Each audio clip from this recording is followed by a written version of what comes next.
For me, it's a continual process of coming back to not thinking over and over and over again.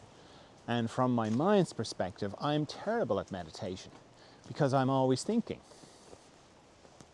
I'm not really always thinking, but the only thing that registers thinking is my mind. So when it's turned off, it doesn't know it's turned off. So from its point of view, I'm thinking the whole time. I know I'm not, because I'm not my mind, just like you're not your mind.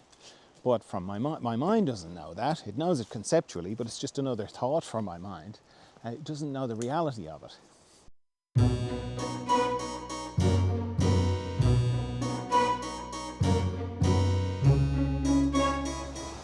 Hello friends, John Dalton here for the Emergence Podcast, where we go into love, consciousness and the mystery.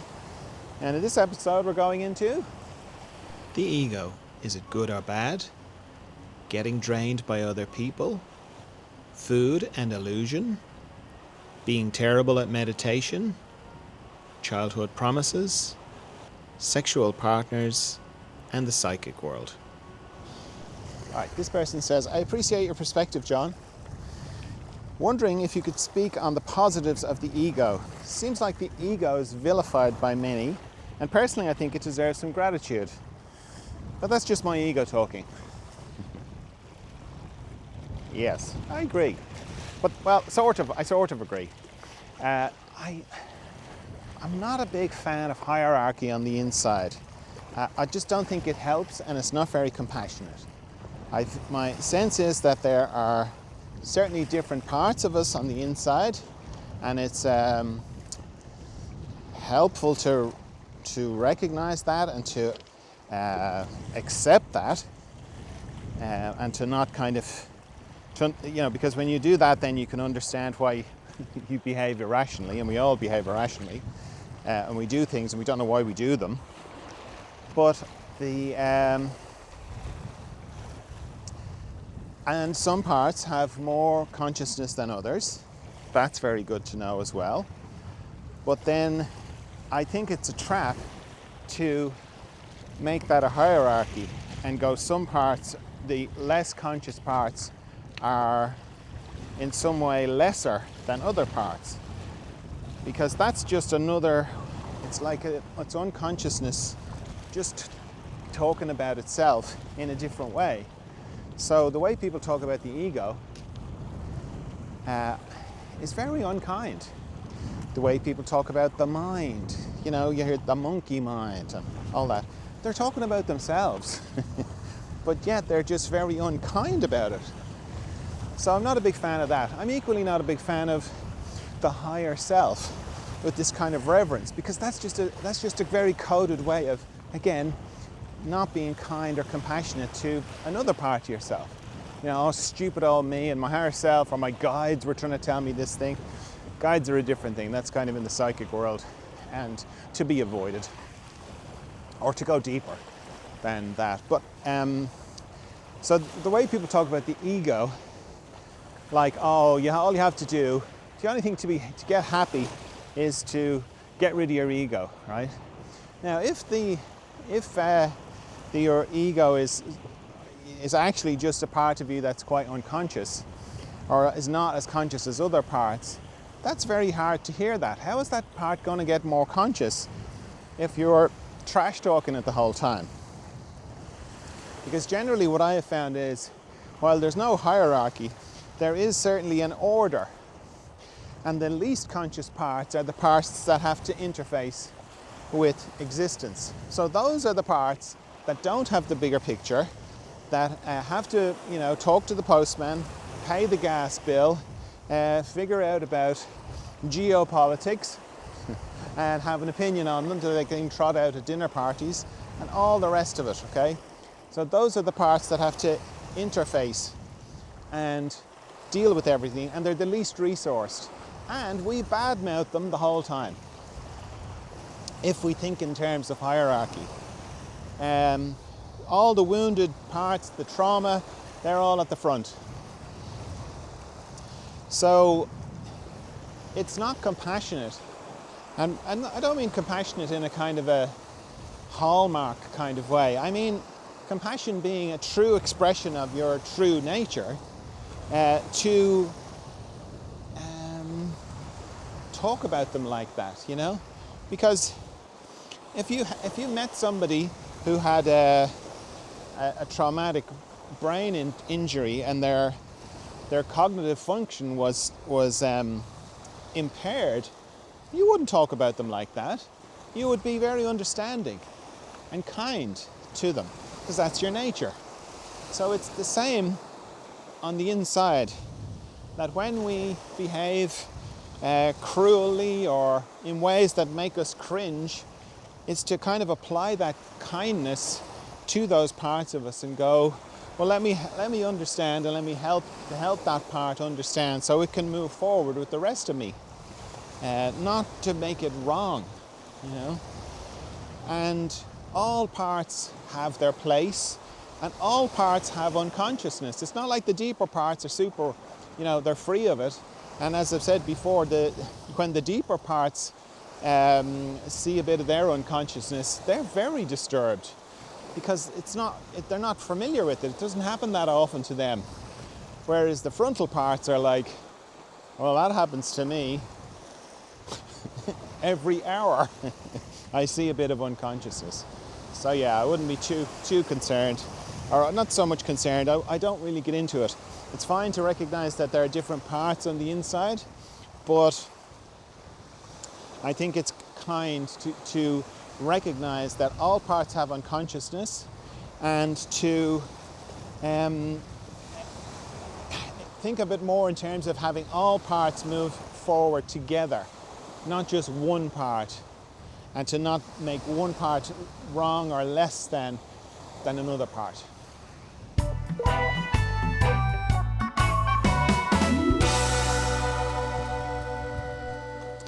Okay, this person says, "Hi John, you seem like a sensitive person like me.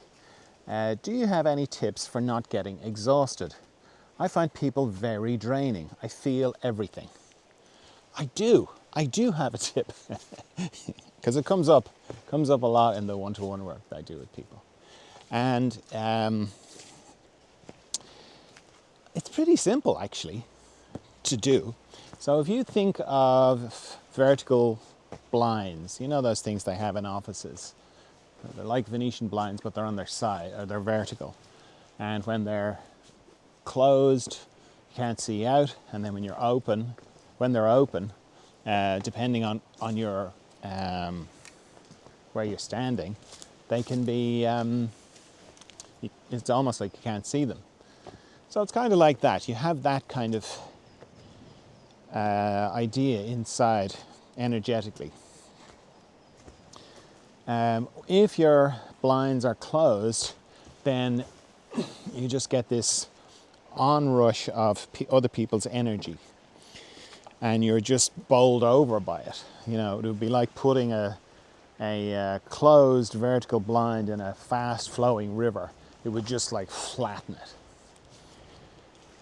If you know this about the vertical blinds aspect of your energy system, you can just open the blinds and everything just flows straight through you. You still register everything, meaning you're aware, you know, that person's very angry, this person's heartbroken, this person just had a fight with their spouse, and whatever. Register it all, but you're not overwhelmed by it. It just flows through you and doesn't stick to you at all. So it's actually not that difficult. I mean, it sounds ridiculously simple, but it works. You just have to remember to do it. And you can kind of practice. You know, you can walk through a shopping mall or something like that, and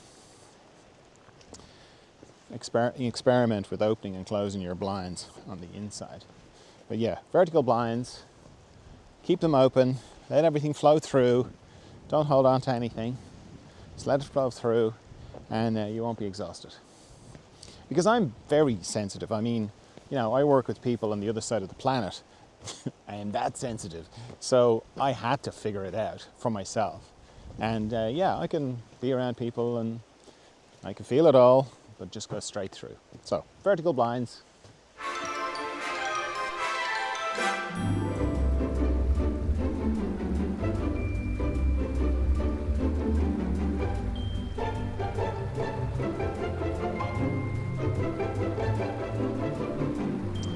Hi John, I love your videos and I love hearing your ideas. I was wondering if you could give me more insight into your viewpoint of food consumption in general, because I know you spoke in a past video about how you're feeling, the need to eat less and less, and I've been feeling the same for the past few years, but I haven't heard many people talk about it the way you did. Thanks, your friend Cam. Thanks, Cam. Yeah, I don't generally talk about it too much because it's dangerous. It's dangerous territory. I mean, where I come from with it is, you know, I talk about it's an illusion, we're all in an illusion, it's not real, and that's great. And I get that on some deep level, maybe you do too. But some part of me kind of wants, well, if it's true, can you demonstrate it to me, you know? I remember doing a fire walk. I did many fire walks years and years ago, back in it was like the very late 80s, maybe, yeah, about then. And I remember the first time I did a fire walk, you know, you kind of hear about it and, you know, there was a lot of mental preparation beforehand. And my mind is kind of going, yeah, I understand that, I get it, yeah, fine. Nothing prepared me for standing in front of the bed of coals. I mean, it wasn't coals, it's wood. You know, it's not like coal, it was wood, but it was hot, very hot, and it was like a big wood fire, and then all the, you know, the red hot embers from the fire stretched out along this big 15-meter trench. And you're waiting for the tap on the back to go, and everything in my body was going, don't do it. If you walk on that, you're going to get burned, because every other reference I had in my life to do with fire was getting burned. And then, you know, I got the tap on the back, and as I say, full day of mental preparation for it. Got the tap on the back, walked across the red hot coals, didn't get burned at all. And I did that many times, right? And that changed me in some way, because I no longer think about fire in the same way that I did. And it's not like I'm picking coals out of the fire these days, you know, it requires a mental shift to do it.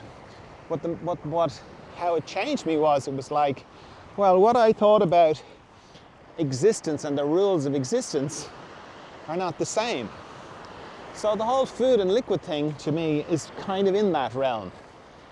I'm like, you know, you can say oh, it's all an illusion, man, it's not real. It's like, well, how is, you know, how can you bend the rules a bit to see that? Now for me, it was kind of like, well, there's something about food and liquid that kind of keeps me linked to existence. I kind of take a bit of existence inside me, and then it comes out, something else comes out a little bit later. And I don't know, probably because it's kind of a thing, and you know, you read about it a lot in different spiritual traditions, is they generally either go into fasting, not interested in fasting, they go into fasting as a principle, or they end up being, you know, food and liquid free. Now there's lots of different people doing that in different ways. Like you have the breatharians who are into the breath, you know, living on the breath, or the prana, which is the energy in the breathing, right? Then you have the solar breatharians, they're into the sun, and they're getting their energy from the sun. None of that interests me directly or in essence, because it's like, no, I'm interested in the mystery behind existence, you know, which is where I go to in deep dreamless sleep. I'm interested in being nourished by that. So getting energy from the existence, whether it's the sun, the moon, food, that's not that interesting to me. But being nourished by the mystery, that is of interest to me. But it's a dangerous thing to engage in, because it would be like me saying, oh, I think I'll have a go at fire walking. Now, let me build a big fire and make a trough, because I've seen those fellas on YouTube doing it. Let me just walk across, right? Chances are you're going to get burned badly. So it's kind of like that, you know. I kind of thinking about food, being nourished by the mystery, being food and liquid free, that is a very dangerous thing to, engage in. And you sail very close to lots of very dangerous things. Malnutrition, anorexia, bulimia, body dysmorphia, you name it. Because one of the things I've discovered is that if you eat if you're unhappy about something and you eat to soothe yourself, and I've done this so much, right? And it's lovely, you have a bit of chocolate, you have a cake, you have whatever you like, right?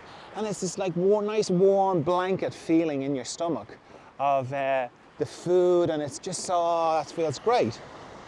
But what I've discovered is what happens with that is very little of no scientific backup for this, by the way, just my realization about it myself and from my own experience, is that the unhappiness doesn't go away.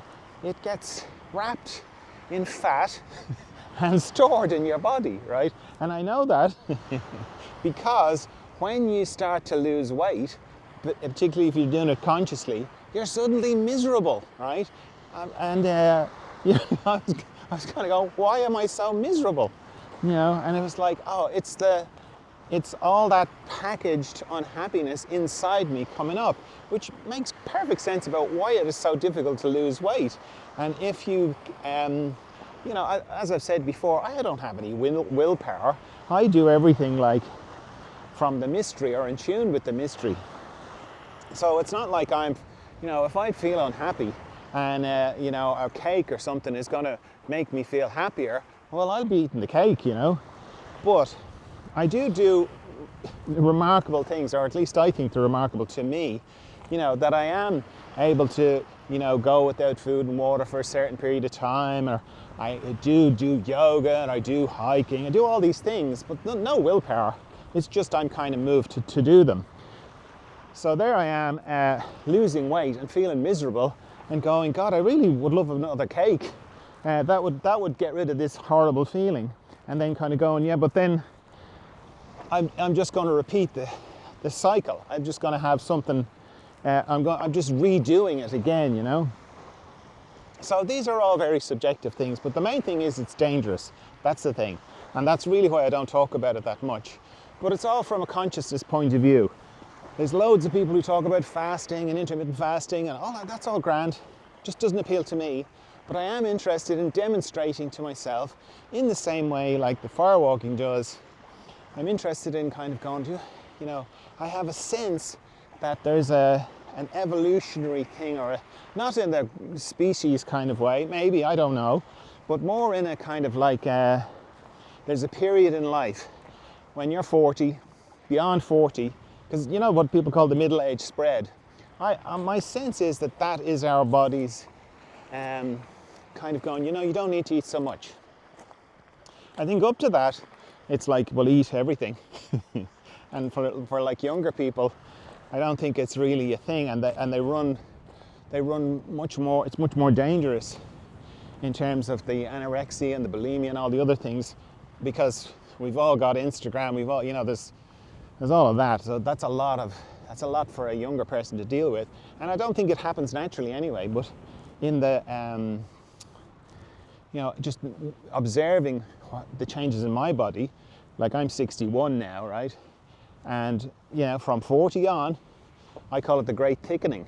And you can see it, particularly in people who are in the public eye. Some people, you can tell they've got the lifestyle coaches and the gym and they go they spend a lot of time making sure that the great thickening does not affect them. But your average person, they just, through not doing anything different, they just start to thicken up. And that to me, I think, is their system just kind of going, yeah, maybe think about eating less and less and less, So main thing is to get that it's very dangerous stuff, and to be very, very, very careful and very self-aware if you engage in it, because you are, they're dangerous waters. Just jumping into this episode to tell you about Patreon. If you're enjoying these episodes, if you're getting something from them and you'd like to help out, the idea is like, if you met me in person, would you like to have a cup of tea with me? Well, you can. at least the tea part at least, because for roughly around the price of a cup of tea, depending on where you are in the world, you can help. You can help with these podcasts on Patreon. So I'd really appreciate it if you did. And thank you if you're already supporting me on Patreon. And if you want to, it's just Patreon/John Dalton Podcasts. And it would mean a lot to me. Thanks very much. Okay, this person says, "Hi John, I've taken your meditation training and it's brilliant." Thank you. "The meditation support sessions you do on Mondays are also a great help too." Fantastic. "The problem is me. I'm still woeful at meditation. So much so that I'm beginning to think it might be one of those things that I'm just no good at." Okay, I hear this a lot. Very common.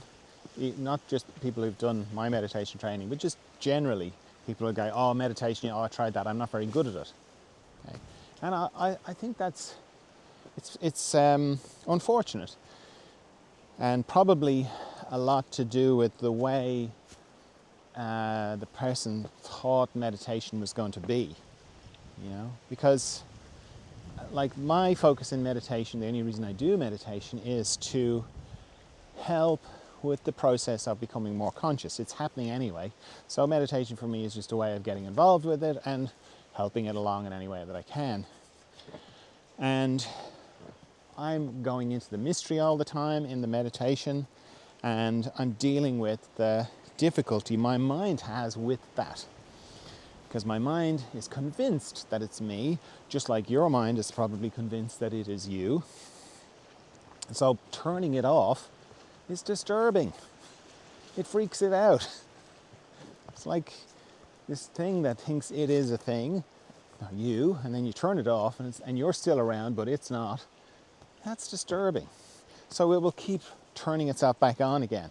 So it will keep thinking over and over again. And one of the big misconceptions, or one of the things that people feel like they're doing very badly at meditation with, is this idea that, oh yeah, to meditate well, you have to be like, your mind is to be like this lake, and there isn't to be a ripple of thought on it for the whole length of time that you're meditating. So let's say you meditate for 15 minutes. For 15 minutes, you have one thought in your head, okay? That's not my experience. It's not the way I meditate anyway. And if someone can do that, that's brilliant. I've never had that experience. For me, it's a continual process of coming back to not thinking over and over and over again. And from my mind's perspective, I'm terrible at meditation because I'm always thinking. I'm not really always thinking, but the only thing that registers thinking is my mind. So when it's turned off, it doesn't know it's turned off. So from its point of view, I'm thinking the whole time. I know I'm not, because I'm not my mind, just like you're not your mind. But from my mind doesn't know that. It knows it conceptually, but it's just another thought from my mind. It doesn't know the reality of it. So the feeling of, I am not very good at meditation, everybody has that. Everybody feels like that. Anybody who tries to meditate always feels like they're terrible at meditation. I don't know anybody, and I think if I did meet someone who was like, oh no, I'm great at meditation, I think they would probably be doing a different kind of meditation than I do. Let me be kind about it. So it's not one of those things that you're not very good at. And I can say that confidently because everybody feels like that.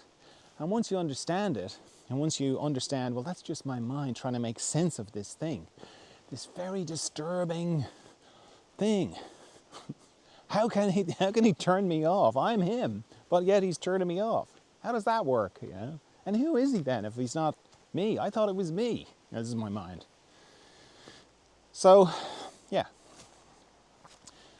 The other thing about meditation is it's not a sprint. It is a marathon, and it just goes on and on and on and on. It has to be like that, and the benefits reveal themselves over time. So every meditation there's always a little bit of, oh God, I'm thinking again. And the feeling of like, oh, I'm terrible at this. I'm always thinking. It's always there. That feeling is always there. And you kind of get used to it. And you can, it's like dealing with a small child who just keeps wanting to get your attention.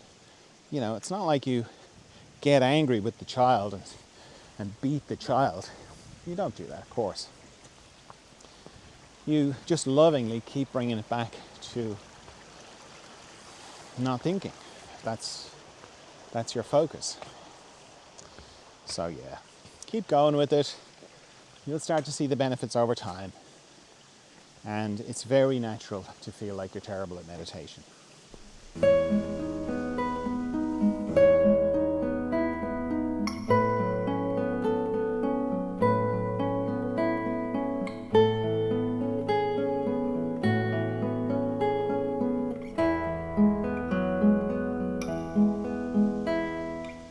This person says, "Hello John, I have heard you talking about childhood promises, but I'm confused. Aren't the promises we make to ourselves as a child good?" Well, they can be, and they're not the ones I'm talking about. So if you as a child go, one day I am going to climb Mount Everest, or one day I'm going to be a fireman or woman, or one day I am going to be a fantastic singer or whatever. I'm not talking about those. Those are lovely and to be celebrated and to be pursued and honoured, for sure. No, those are not the ones I'm talking about. The childhood promises I'm talking about are looking at your parents or your uncle or your aunt or your siblings, and they are being very open and sharing, and then they go out of the room and behind their back they're, you know, you can hear the adults talking and going, he's a bit, oh my God, he's such an idiot, such an idiot. You know, he's going to get his heart broken or whatever. And then going, right, I will never reveal my feelings to anybody. I'm never going to be as stupid as my brother or my sister, whatever. Or, let's say you've got an angry parent and they just scream at you the whole time and you're a kid. Everything you do is wrong. They just scream at you all the time. And you make a promise to yourself, I will never be like that. I'm never going to be angry, ever. Anytime I'm angry, I'm going to shut it down because I have promised myself I am never going to be like that. Okay? And then you have no way of dealing with injustice on the inside. Anytime anger comes up at all, you just immediately freak out and shut it down because you made a promise to yourself. Those are the promises I'm talking about.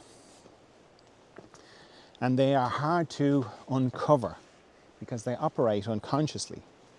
We just find ourselves bumping up against them on the inside. Just these. It's like an invisible barrier. So let's say we want to get angry, we get a little bit irritated, and then suddenly, like, we're boring away from it, and we're like, it's still there, but it's just like, and of course it's going to come out the side, you know. So in a way, it's like the invisibleness of the barrier is a beginning, is a way to see it. But because we made these promises when we were so little, it's very hard to see them, you know. It's very hard to see them for what they are. And they're so much part of us, you know, that they're not easy to see. And that's why we find ourselves in situations and we behave in a seemingly irrational way, you know. But if you go back to the way you felt and you think about whoever it was that made you make the promises in the first place, and it's usually childhood stuff, you know, and there aren't too many suspects in that department. It's, you know, usually parents or someone who fulfilled a parental role. then you can kind of go, well, what's just happened? I've behaved in an irrational way, or I'm up against something. I can feel it, but I don't know what it is. What promise is there? Like, how am I feeling about it? You can feel it in terms of this, just great distress when you think about being angry, for example, if anger was your thing, I mean, it's not, it can be anything. But you can feel this kind of distress, and then you go, what's that about? And it's like, I do not want to be that person. That's a bit of a giveaway for it. And then go, who was like that? Who was like that in my past? Who have I sworn to myself I will not be like? And then you're into those kind of promises. And then once you can kind of see them, then you can get into the task of gently helping that part of you to kind of go, okay, that was a decision made by a person, me, who didn't have a lot of information. I was very young. I didn't have much experience. So let me review that. Let me have a think about that again. Let me re-look at that based on my experience as an adult. Let me have a review of that, and maybe I can inform that part that, okay, in certain circumstances and in a controlled way, it's okay for me to feel my anger. Once I'm not expressing it, once I'm not being destructive with it towards other people, let me find healthier ways to express it and acknowledge it. I'm just using anger, but it could be anything. It could be, it's okay to be loved. It's okay to be happy. It's okay to be adventurous. It's okay to have a good life. Whatever it is. If you can find the part that made the promise, that's keeping the promise, and help it to give it more information so it can loosen the grip on the promise and allow you to be everything that you are.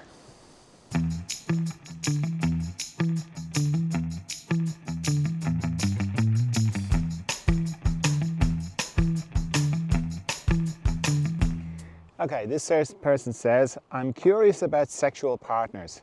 I heard recently that the energy of a partner stays in your energy field for the length of time you were with them.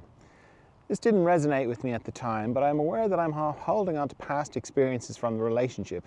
Any light you can shine on this is much appreciated. Yeah. Well, there's so much to relationships and what goes on in a relationship.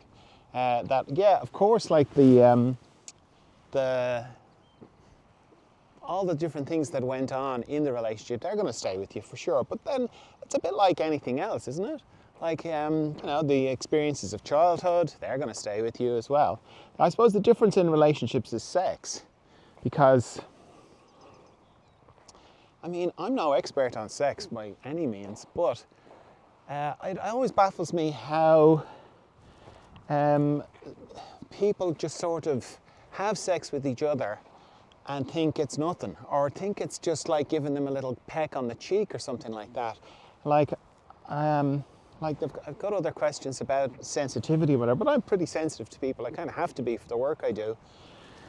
And even shaking hands with somebody is quite an energetic interchange. So much information is transmitted and transferred, even being in the same room as people.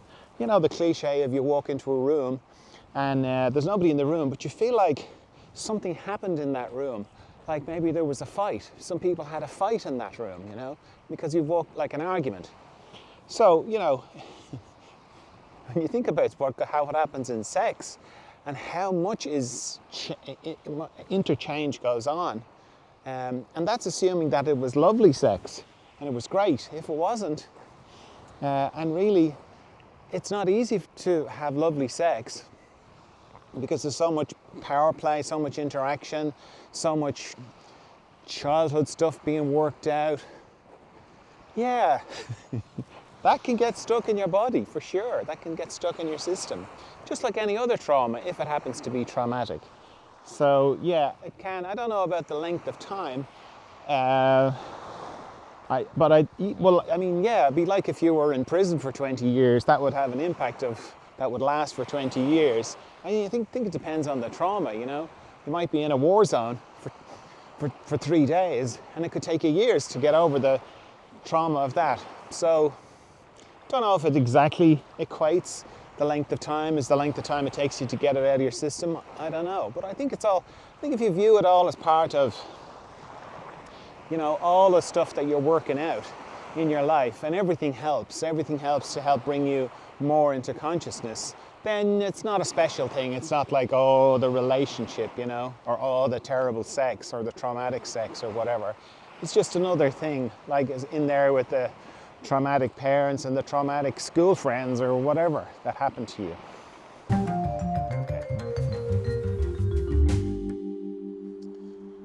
All right, this person says, what is the purpose of the psychic world if we do not engage with it?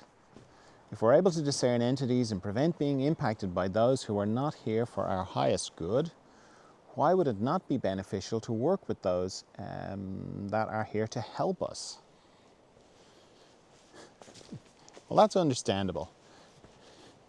But it's missing the one thing that there's it's not like you can filter it.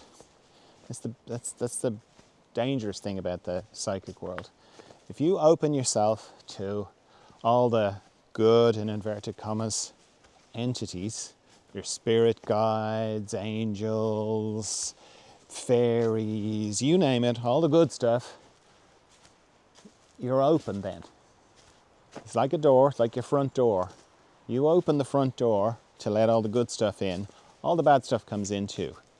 And the bad stuff is not friendly. The good stuff is friendly and will give you certain useful stuff. But the bad stuff is not friendly at all. And it's dangerous stuff. So, my whole thing is like, no, you can't, it's not about you can't do this and you can't do that. It's more about like, just go deeper. Just go deeper, go to the mystery. The mystery is the power and the source, and it's behind everything. It's not interesting like all the psychic stuff. It's not going to tell you great things. It's not going to do any of that kind of stuff. But you will be nourished by it. You'll be taken care of by it. There's no duality in it. There's no good and bad. There's no good entities, bad entities. So avoid the confusion and the distraction of the psychic world, and just focus on the mystery, which is the power underneath it. And it has everything that you need. Anything that you can get in the psychic world, you can get in the mystery. So why do it, But I understand, like, people are fascinated by it. It's all amazing and wonderful, and I understand that. But it is naive to think that you can't filter, that you can filter. And you can just, I'm just going to open myself to the good ones. Unfortunately, I don't want to be a killjoy in the whole thing, but unfortunately it just doesn't work like that. You open yourself to the good stuff, you get the bad stuff. And the bad stuff is, lethal. Can be lethal. So, don't want to be a killjoy about it, but focus on the mystery to go deeper, to go to the source, to go to the power behind it. And then you won't have any trouble. So I think that person had taken the psychic world training, and that's where that question came from. But sorry, but that's the way it is. All right, that's all I have for you for this one. Trust you're well. Trust you're of good cheer. And I'll talk to you again soon. Bye.